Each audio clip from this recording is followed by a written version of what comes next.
What's going on, guys? So today I want to talk about General Motors and how many car companies they have killed, specifically in the 21st century alone.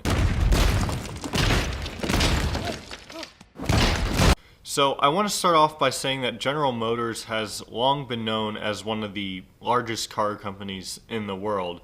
In fact, in 2016 they sold over 10 million vehicles. That's pretty impressive.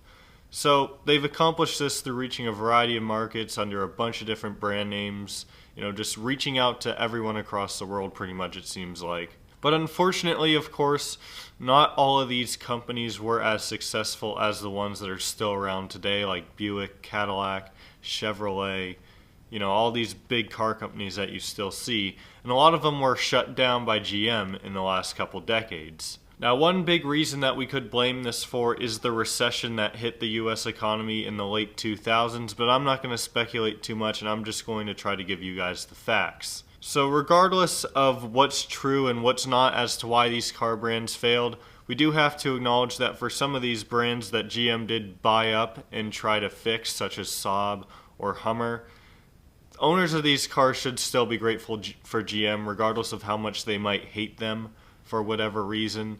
You still have to be grateful, because if GM didn't step in at the 11th hour, those car companies might have died years before they actually did. So with that being said, let's go ahead and get into this video. So the first brand I want to talk about, and the one that is nearest and dearest to my heart, is Saab. So Saab, just to give a brief history to those of you who don't already know, is a Swedish company that started off making aircraft back way before they started making cars. And after World War II, they thought, why don't we just start making cars? And to be quite honest, their first couple vehicles in the late 40s and the early 50s, they were pretty terrible, but they hit their stride with cars like the 99 Turbo and then the original 900, and that was in the 60s, 70s, 80s when they had those cars.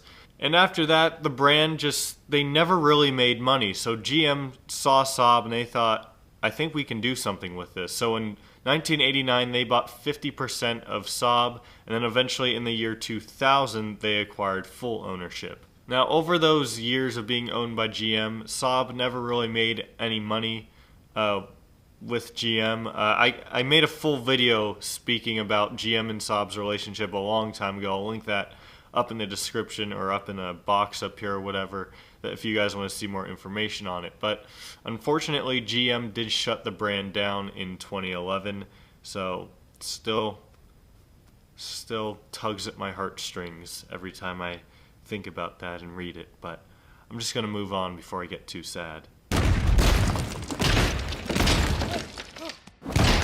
Number 2 is Hummer. Everyone here pretty much knows what Hummer is, especially you Americans. Hummer was a company that mostly focused on making military vehicles, like those big, heavy-duty SUV truck things that you see going across the desert in the Middle East, just tearing shit up. In 1992, AM General and Hummer thought, hey, maybe we could make some of these for the road and people will buy them. And sure enough, that's what they did with the original Hummer. And in 1998, GM bought Hummer from AM General and added 2 more models, the H2 and the H3.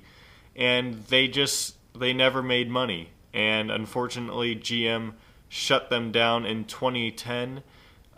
There was actually a bid for a Chinese manufacturer to buy them, but that got prevented, or it fell through, or something happened there.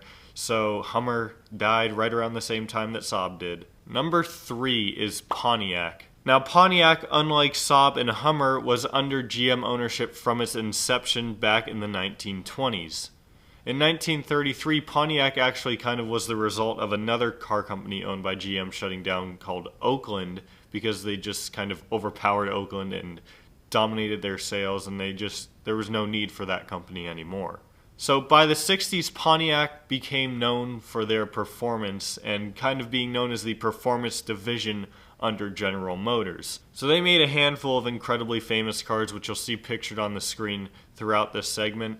And unfortunately, in 2008, similar to Hummer and Saab, the recession and loss of revenue forced GM to announce they'd halt performance off of Pontiac. Now, the last Pontiac was made in January of 2010, and shortly after, all the dealerships and everything else closed down. Number 4 is Saturn. So Saturn, like Pontiac, was under GM ownership from its beginnings. So it was founded in 1985 as a subsidiary to General Motors. The interesting thing about Saturn actually is that they were a lot different than like the Pontiac or the Oldsmobile or Chevy. GM gave them a lot of freedom. They wanted Saturn to compete with the Japanese mostly. They were made in Tennessee, they weren't made in Detroit. So they were, in a way, they were kind of separate from GM, but they were still the same thing and they were still owned by GM. So in 2009, Penske Automotive actually made a bid to buy Saturn, and they ended up withdrawing it, probably figured that they couldn't make any money on the company.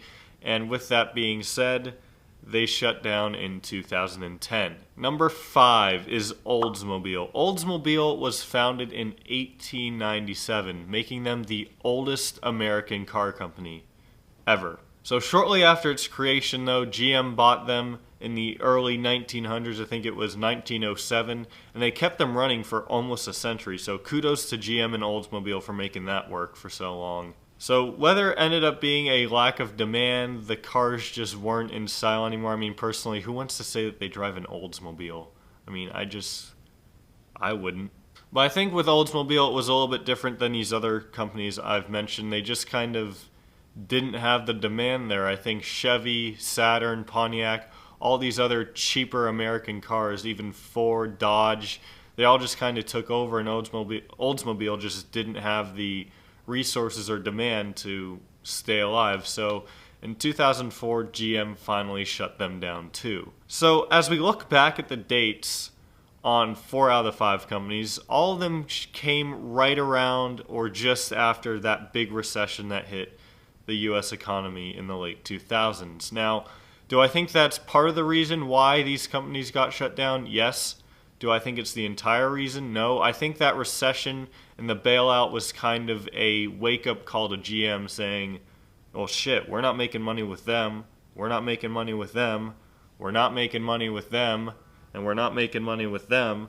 So why do we have all these companies? And I think they just slowly just chopped off their heads one by one by one. So with that being said, that's going to wrap up today's video. If you guys have more insight as to why you think these companies failed, or just have some helpful info to provide down in the comments below, make sure to do that.